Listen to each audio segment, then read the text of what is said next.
ಅಂದರೆ ಮಧ್ಯಾಹ್ನ ಒಂದು ಹೆವಿ ಮೀಲ್ಸ್ ಆಗಿದ್ರೆ ಆ ದಿವಸ ನಾವಿನ್ನೇನು ತಿನ್ನಕ್ಕೆ ಹೋಗಬಾರ್ದು. ಮ್ಯಾಮ್ ಮುಂಚೆ ಎಲ್ಲ ಒಂದು 30-40 ವರ್ಷ ಆದಮೇಲೆ ತಲೆಯಲ್ಲಿ ಬಿಳಿ ಕೂದಲು ಬರ್ತಿದ್ದಿತ್ತು, ಗಂಡಸ್ರಿಗಾಗಲಿ ಹೆಂಗಸ್ರಿಗಾಗಲಿ. ಇವಾಗ 18-20 ವರ್ಷದ್ದು ಹೆಣ್ಮಕ್ಳಲ್ಲೂ ಮಕ್ಕಳಲ್ಲಿ ಗಂಡು ಮಕ್ಕಳಲ್ಲಿ ಎಲ್ಲರಲ್ಲೂ ಬಿಳಿ ಕೂದಲು ಸಮಸ್ಯೆ ವಿಪರೀತ ಜಾಸ್ತಿ ಆಗ್ತದೆ. ಇದು ನಮ್ಮ ಲೈಫ್ ಸ್ಟೈಲ್ಸನ್ನ ಅಥವಾ ಇದಕ್ಕೇನು ಪರಿಹಾರ? ಮುಖ್ಯವಾಗಿ ಇವತ್ತಿನ ದಿವಸದ ಸಮಸ್ಯೆಗೆ ಎಲ್ಲರಿಗೂ ಮಾನಸಿಕ ಒತ್ತಡ ಜಾಸ್ತಿ. 18 ವರ್ಷಕ್ಕೆ ಹೋದರೆ 5-6 ವರ್ಷದ ಮಕ್ಕಳಿಂದ ಇವತ್ತು ಬಿಳಿ ಕೂದಲು ಬರ್ತಾಯಿದೆ. ತುಂಬ ಮಕ್ಕಳಿಗೆ 7ನೇ ಕ್ಲಾಸಲ್ಲಿರೋ ಮಕ್ಕಳಿಗೆ ಅರ್ಧ ಕೂದಲು ಬೆಳ್ಳಗಾಗಿರೋರು ತುಂಬ ಜನ ಮಕ್ಕಳನ್ನು ಕರ್ಕೊಂಬರ್ತಾರೆ. ಅಂದರೆ ಮಗು ಸಣ್ಣ ಮಗುವಿನಿಂದನೂ ಬೆಳಿಗ್ಗೆ ಎದ್ದೇಳಬೇಕು, ಬೇಗ ಎಬ್ಬಿಸ್ಬೇಕು, ಅರ್ಜೆಂಟು ಊಟ ತುರ್ಕಬೇಕು.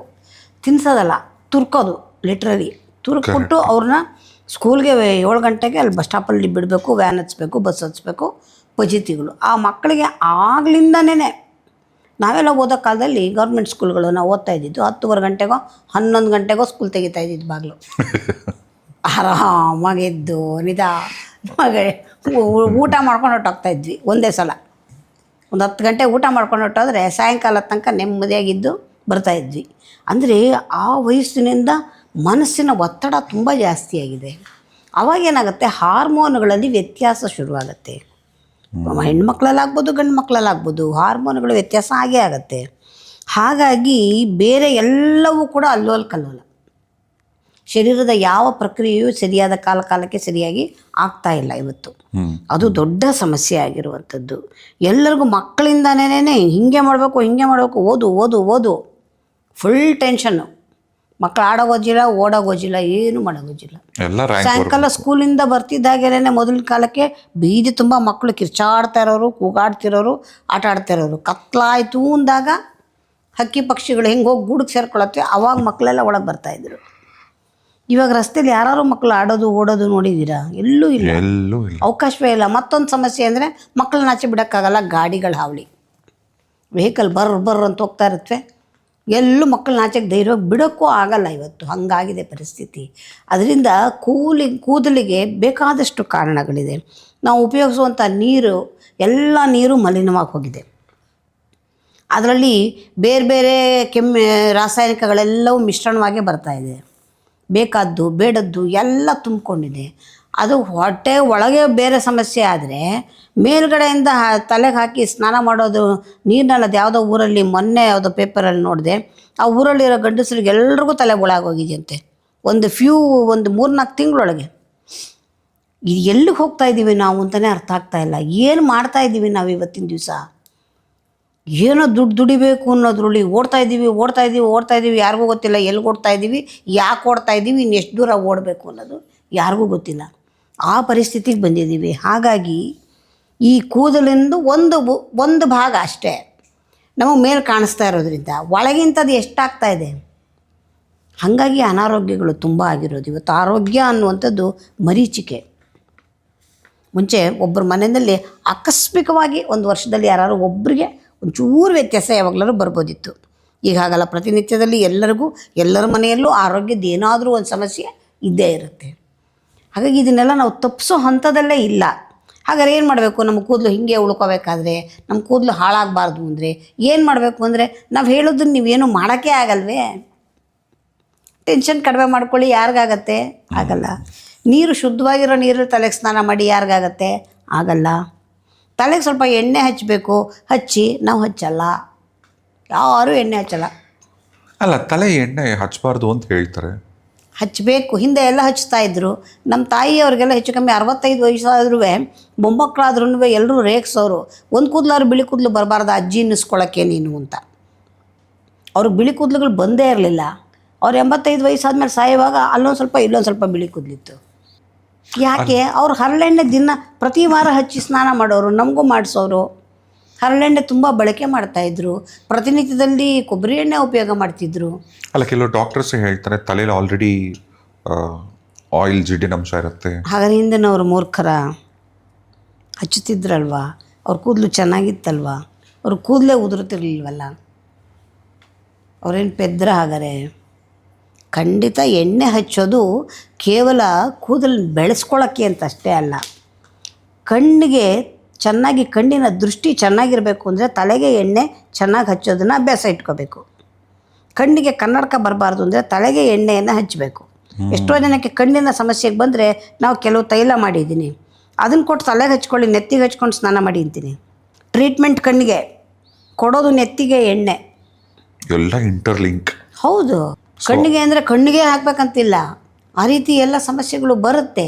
ಇವಾಗ ತಲೆನೋವು, ಮೈಗ್ರೇನ್ ಹೆಡ್ಡೇಕು ಅಂತ ಬಂದವ್ರಿಗೆಲ್ಲ ಹೇಳ್ತೀನಿ, ನುಗ್ಗೆ ಸೊಪ್ಪಿನ ರಸ ಜಜ್ಜಿ ಶೋಧಿಸಿ 2 ನೀವು ಮುಗ್ಗು ಹಾಕ್ಕೊಳ್ಳಿ, ತಲೆನೋವು ಹೋಗುತ್ತೆ ಅಂತ. ನಮಗೆ ತಲೆನೋವು ನೀವು ಮುಗ್ಗು ಹಾಕ್ಕೊಳಕ್ಕೆ ಹೇಳ್ತೀರಂದರೆ ಹಾಕ್ಕೊಳ್ಳಿಪ್ಪ, ಹೋಗುತ್ತೆ, ಹಾಕಿ ನೋಡಿ 3 ದಿವಸ, ತಲೆನೋವು ಬಂದರೆ ಕೇಳಿ. ಈ ಥರ ಸುಲಭ ಚಿಕಿತ್ಸೆ ನಮ್ಮಲ್ಲಿ ಬೇಕಾದಷ್ಟಿದೆ. ನಾವು ಒಪ್ಕೊಳ್ಳೋಕ್ಕೆ ತಯಾರಿರಬೇಕು ಮೊದಲು.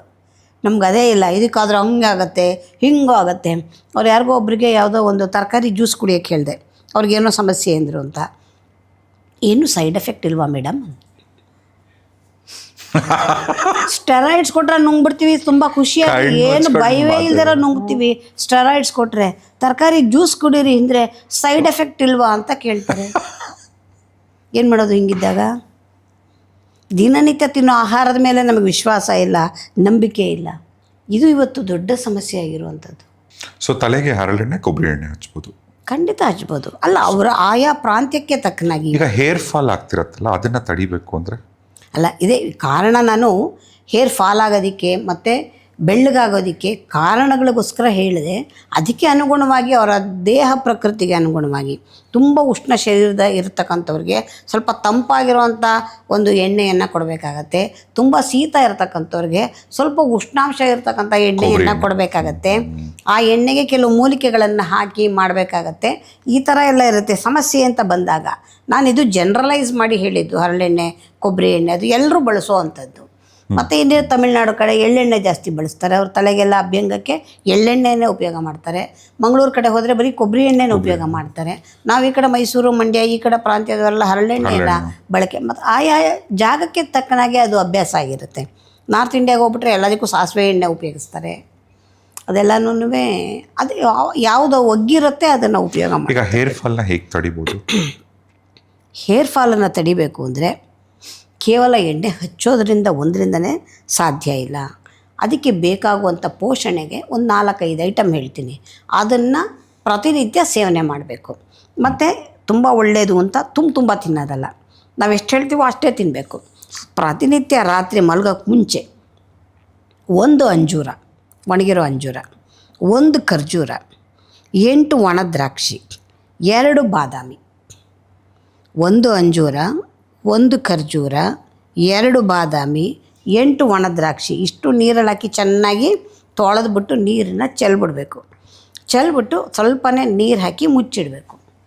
ಬೆಳಿಗ್ಗೆ ಎದ್ದು ಖಾಲಿ ಹೊಟ್ಟೆಯಲ್ಲಿ ನೀರು ಕುಡಿದ ನಂತರ ಇದನ್ನು, ಆ ನೀರು ಚೆಲ್ಲಬಾರ್ದು, ನೀರು ಮೊದಲು ಕುಡಿದ್ಬಿಡ್ಬೇಕು. ನೆಂದಿರೋ ನೀರಲ್ಲಿ ಸಾರ ಎಲ್ಲ ಹೊಟ್ಟೋಗಿರುತ್ತೆ. ಅದನ್ನು ಕುಡಿದ್ಬಿಟ್ಟು ಬಾಕಿ ಇದನ್ನು ನಿಧಾನವಾಗಿ ಅಗೆದು ಅಗೆದು ಅಗೆದು ಅಗೆದು ತಿನ್ನಬೇಕು. ಪ್ರತಿದಿನ ಮಾಡ್ತಾ ಬಂದರೆ ಕೂದಲು ಉದುರು ಹೋಗೋದು ನಿಂತು ಹೋಗುತ್ತೆ. ಸೊ ಹೇರ್ ಫಾಲ್ ಕಮ್ಮಿ ಆಗುತ್ತೆ. ಮತ್ತು ಹಾಗೆ ಕಣ್ಣಿನ ದೃಷ್ಟಿ ಚೆನ್ನಾಗಿ ಕಾಣಿಸ್ಬೇಕು ಅಂದರೆ ಈಗ ಚಿಕ್ಕ ಮಕ್ಕಳೆಲ್ಲ ಸ್ಪೆಕ್ಸ್ ಹಾಕೋತಾರೆ. ಹೌದು, ಕಣ್ಣಿನ ದೃಷ್ಟಿ ಚೆನ್ನಾಗಿರ್ಬೇಕು ಅಂದರೆ ಇದು ಏನಾಗುತ್ತೆ ಅಂದರೆ ನನಗೇನು ಹೇಳೋಕ್ಕೆ ಈ ನಡುವೆ ಭಯ. ಕೆಲವರಿಗೆ ನಾನು ಬರೀ ಕಣ್ಣು ಕೊಟ್ಟ ದೇವತೆ ಅಂತಲೇ ಕರೀತಾರೆ ನನ್ನನ್ನು. ತುಂಬ ಜನಕ್ಕೆ ಕಣ್ಣು ಚೆನ್ನಾಗಿ ಮಾಡಿಕೊಟ್ಟಿದ್ದೀನಿ.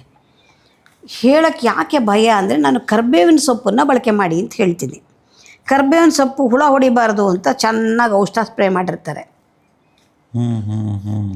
ಹೆಂಗೆ ಧೈರ್ಯವಾಗಿ ಹೇಳೋದು ನಾವು? ಇದೊಂದು ದೊಡ್ಡ ಸಮಸ್ಯೆ. ಹಾಗಾಗಿ ಮನೆಯಲ್ಲಿ ಬೆಳೆದಿರ್ತಕ್ಕಂಥದ್ದು ಶುದ್ಧವಾಗಿರೋದು, ಯಾವುದೇ ರೀತಿಯ ಇದು ಪೆಸ್ಟಿಸೈಡ್ಸ್ ಹೌದು ಇಲ್ಲದೆ ಇರೋ ಅಂಥ ಕರಿಬೇವಿನ ಸೊಪ್ಪಿನ ರಸನ ಕಣ್ಣಿಗೆ ಹಾಕ್ತಾ ಬಂದರೆ ಕಣ್ಣಿನ ದೃಷ್ಟಿ ಬಹಳ ಅದ್ಭುತವಾಗಿರುತ್ತೆ. ಕಣ್ಣಿನ ಸಮಸ್ಯೆ ಇದ್ದರೂ ಹೋಗ್ಬಿಡುತ್ತೆ. ಪ್ಯೂರ್ ಆಗಿರ್ತಕ್ಕಂಥ ಕರಿಬೇವು ಮನೆಯಲ್ಲೇ ಬೆಳೆದಿರಬೇಕು. ಹೌದು, ಯಾವುದೇ ಥರದ ಕೆಮಿಕಲ್ಸ್ ಹೌದು, ಏನು ಸ್ಪ್ರೇ ಮಾಡಿರಬಾರ್ದು. ಅದನ್ನು ಚೆನ್ನಾಗಿ ಸ್ವಲ್ಪ ಬೆಚ್ಚಗಿರೋ ನೀರಲ್ಲಿ ತೊಳೆದ್ಬಿಟ್ಟು ಚೆನ್ನಾಗಿ ನೀರೆಲ್ಲ ತೆಗೆದು ಜಜ್ಜಿ ರಸ ತೆಕ್ಕೋಬೇಕು. ಎಷ್ಟು ರಸ ಬೇಕು? 2 ಕಣ್ಣಿಗೂ 2 ಡ್ರಾಪ್ ಅಷ್ಟೇ. ಮತ್ತು ಮಮ್ಮಿ ಇದು ಈಗ ಬಿ ಪಿ ಸಮಸ್ಯೆ ಇರುತ್ತಲ್ಲ, ಪ್ರತಿದಿನ ಬೆಳಗ್ಗೆ ಮಾತ್ರೆ, ಸಾಯಂಕಾಲ ಮಾತ್ರೆ ತಿಂತಿರ್ತಾರೆ. ಈಗ ಆಯುರ್ವೇದದಲ್ಲಿ ನಾವು ಯಾವುದೋ ಒಂದು ಫುಡ್ಡಿಂದ ಕಂಟ್ರೋಲ್ ಮಾಡ್ಬೋದಾ ಇದನ್ನು? ಖಂಡಿತ ಮಾಡ್ಬೋದು, ಮಾಡಿಸಿದ್ದೀನಿ ನಾನು. ಇದಕ್ಕೆ 2 ತರಕಾರಿ ಬಿ ಪಿಯನ್ನು ಸರಿ ಮಾಡೋದಕ್ಕೆ ಸಾಧ್ಯ. 1 ಸೋರೆಕಾಯಿ, ಸೋರೆಕಾಯಿ, ಮತ್ತೊಂದು ಬೀಟ್ರೂಟು. ಸೋರೆಕಾಯಿ. ನಾನು ಅಮೇರಿಕಾದಲ್ಲಿರೋ ಒಬ್ಬರು ನನಗೆ ಒಂದು ಸಲ ಇದು ಮಾಡಿದ್ರು, ಎಷ್ಟು ಮಾತ್ರೆ ತೊಗೊಂಡ್ರು ಬಿ ಪಿ ಕಂಟ್ರೋಲ್ ಆಗ್ತಾಯಿಲ್ಲ, ಏನಾದರೂ ನನಗೆ ಸ್ವಲ್ಪ ಸರಿಯಾಗಿರೋ ರೆಮಿಡಿ ಹೇಳಿ ಅಂತ. ನಾನು ಫೋನಲ್ಲೇ ಅವ್ರಿಗೆ ರೆಮಿಡಿ ಕೊಟ್ಟಿದ್ದೆ.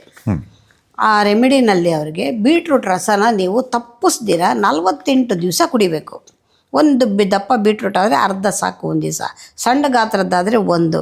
ಹೋಳು ಮಾಡ್ಕೊಳ್ಳಿ, ಮಿಕ್ಸಿಗೆ ಹಾಕಿ ಸ್ವಲ್ಪ ನೀರು ಹಾಕಿ ಗ್ರೈಂಡ್ ಮಾಡಿ ಶೋಧಿಸ್ಕೊಳ್ಳಿ, ಕುಡೀರಿ. ಅದಕ್ಕೇನು ಆಗಬೇಡಿ, ದಿನ ಕುಡಿಬೇಕು ತಪ್ಪಿಸ್ದಿರ ಅಂತ ಹೇಳಿದ್ದೆ. ಅವರು ಒಂದು 21 ದಿವಸ ಆದಮೇಲೆ ಒಂದು ಫೋನ್ ಮಾಡಿದ್ರು, ತುಂಬ ಒಂಥರ ಕಮ್ಮಿ ಆಗ್ತಾಯಿದೆ ನನಗೆ, ಪರವಾಗಿಲ್ಲ ಹಿಡಿತಾ ಇದೆ ಅಂದರು. ಕಂಟಿನ್ಯೂ ಮಾಡಿ 48 ಡೇಸ್ ಅಂದೆ. 48 ಡೇಸ್ ಆದಮೇಲೆ ಕಂಪ್ಲೀಟ್ ನಾರ್ಮಲ್ ಇತ್ತು. ಕಂಟಿನ್ಯೂಸ್ ಚೆಕ್ ಮಾಡಿದ್ದಾರೆ, ಅವ್ರಿಗೆ ಬಿ ಪಿ ಮತ್ತು ರೈಸ್ ಆಗಲೇ ಇಲ್ಲ. ಬರೀ ಬೀಟ್ರೂಟ್ ರಸ. ನಮ್ಮವ್ರಿಗೆ ಹೇಳಿ ಬೀಟ್ರೂಟ್ ತಿಂದರೆ ಅಕಸ್ಮಾತ್ ಏನಾದ್ರು ತೊಂದರೆ ಆಗ್ಬಿಟ್ರೆ ಅಂತಾರೆ. ಅವ್ರು ಸಿನ್ಸಿಯರಾಗಿ ಮಾಡಿದ್ರು. ಇನ್ಫ್ಯಾಕ್ಟ್ ನಾವು ಹೇಳೋದು ದೊಡ್ಡದಲ್ಲ, ಅವ್ರು ಮಾಡಿದ್ರು. ಅವರು ನನಗೆ ವಾಪಸ್ ರಿಪ್ಲೈ ಮಾಡಿರೋದು ಮೆಸೇಜ್ ನಾನು ಹಾಗೆ ಇಟ್ಕೊಂಡಿದ್ದೀನಿ ಇವತ್ತಿಗೂ. ಅಲ್ಲ, ಈಗ ನೀವು ಸೋರೆಕಾಯಿ ಮತ್ತು ಬೀಟ್ರೂಟ್ ಅಂದರೆ ಸೋರೆಕಾಯಿಯೂ ಅದೇ ರೀತಿ ಜ್ಯೂಸ್ ಇಲ್ಲ, ಇದು ಅಥವಾ ಅದು ಇಲ್ಲ. ಸೋರೆಕಾಯಿ ಸಿಕ್ಕವ್ರಿಗೆ ಅದ್ರೊಳಗೆ ಮಾಡ್ಕೊಳ್ಳಿ, ಸಿಕ್ಕಲಿಲ್ಲ ಅಂದವ್ರು ಬೀಟ್ರೂಟ್ ಮಾಡ್ಕೊಳ್ಳಿ. ಅಲ್ಲ, ಮಿಕ್ಸ್ ಅಲ್ಲ, ಎರಡು ಮಿಕ್ಸ್ ಅಲ್ಲ, ಸೆಪರೇಟ್ ಇಲ್ಲ ಇದು ಇಲ್ಲ ಅದು. 48 ದಿನ ಕುಡಿಬೇಕು ರಸ, ಪ್ರತಿದಿನ ಕುಡಿಬೇಕು. ಓಕೆ, ಇದು ಬಿ ಪಿ ಇದ್ದವ್ರಿಗೆ. ಮತ್ತು ಶುಗರ್ ಇದ್ದವರು ಏನೇನು ತಿನ್ನಬಾರ್ದು, ಅಥವಾ ಈಗ ಆಲ್ರೆಡಿ ಇರೋರು ಹೇಗೆ ಕಂಟ್ರೋಲ್ ಮಾಡ್ಬೋದು? ಶುಗರ್ ಇದ್ದ ಮೇಲೆ ಬಿಳಿ ಸಕ್ಕರೆ ಪೂರ್ತಿ ಬಿಟ್ಬಿಡ್ಬೇಕು. ಬಿಳಿ ಸಕ್ಕರೆ ಮತ್ತು ಮೈದಾ ಹಿಟ್ಟು ಓಕೆ, ಎರಡು ಪೂರ್ತಿ ನಿಲ್ಲಿಸ್ಬಿಡ್ಲಿ. ಈ ತರಕಾರಿಗಳಲ್ಲಿ, ಹಣ್ಣುಗಳಲ್ಲಿ ಸಿಹಿ ಇರುತ್ತೆ. ಕ್ಯಾರೆಟಲ್ಲಿ ಸಿಹಿ ಇದೆ, ಬೀಟ್ರೂಟಲ್ಲಿ ಸಿಹಿ ಇದೆ, ಮಾವಿನ ಹಣ್ಣಲ್ಲಿ ಸಿಹಿ ಇದೆ.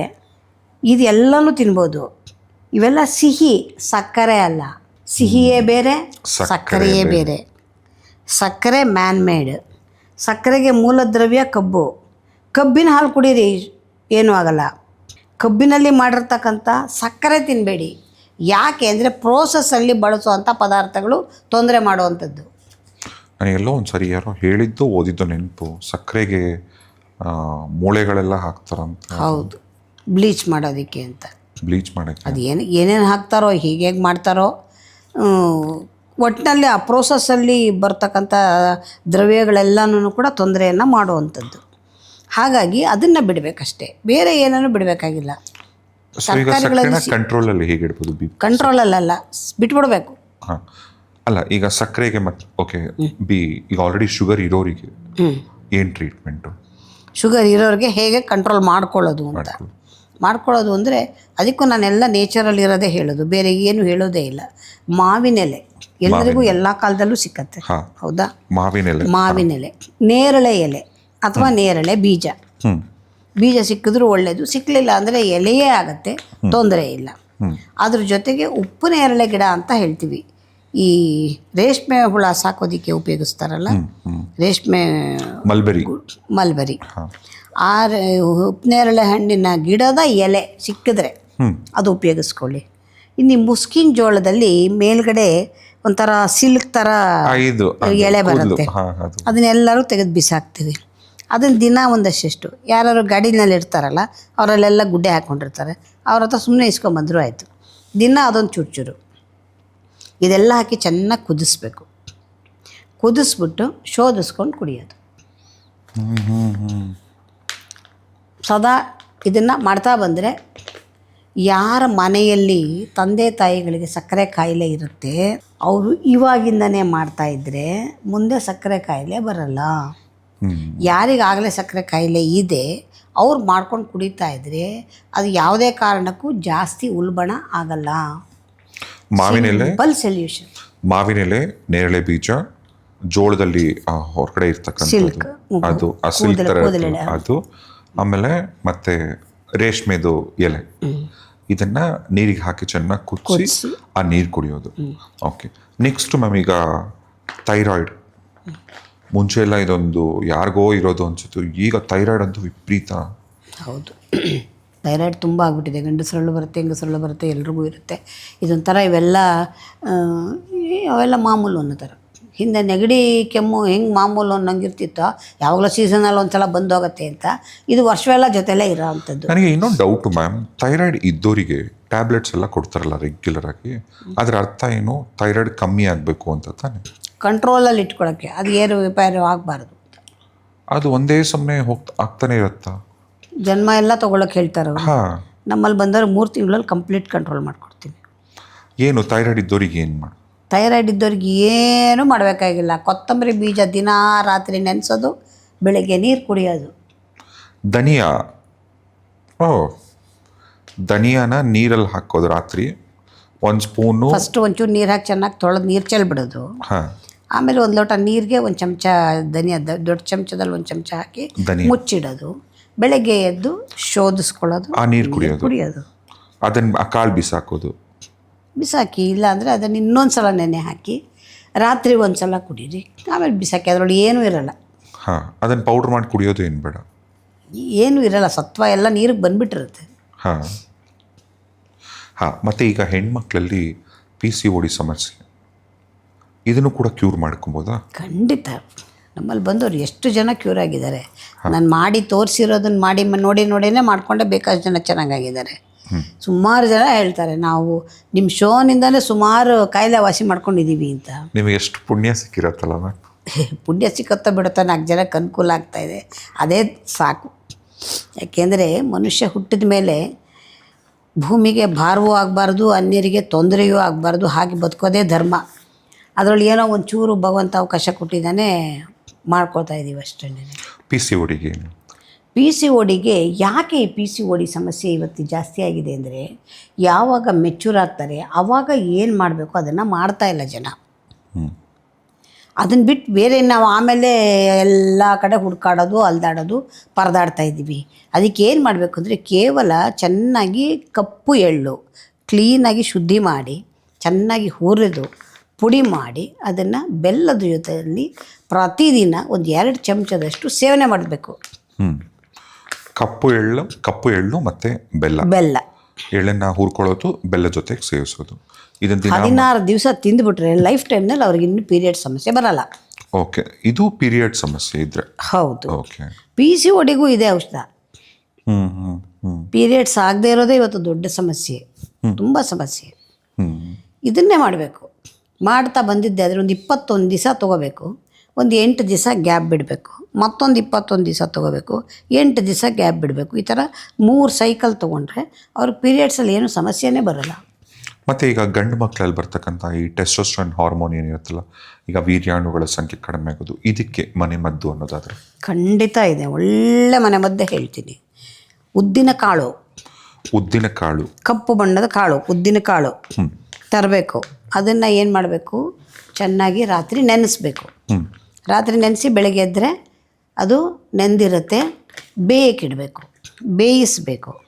ಬೇಯಿಸ್ಬಿಟ್ಟು ಅದನ್ನು ಬಾಣಲೆಗೆ ಒಂದು ಸ್ವಲ್ಪ ತುಪ್ಪ ಹಾಕಿ ಅದನ್ನು ಹಾಕಿ ಚೆನ್ನಾಗಿ ಹುರಿಬೇಕು. ಒಣ ಕೊಬ್ಬರಿ ಹಾಕಬೇಕು, ಚೆನ್ನಾಗಿ ಒಂದಷ್ಟು ಒಣ ಕೊಬ್ಬರಿ ಹಾಕಿ ಆ ಬೇಯಿಸಿರೋ ಬೇಳೆನೂ ಹಾಕಿ ಚೆನ್ನಾಗಿ ಕೆದಕಬೇಕು 5 ನಿಮಿಷ.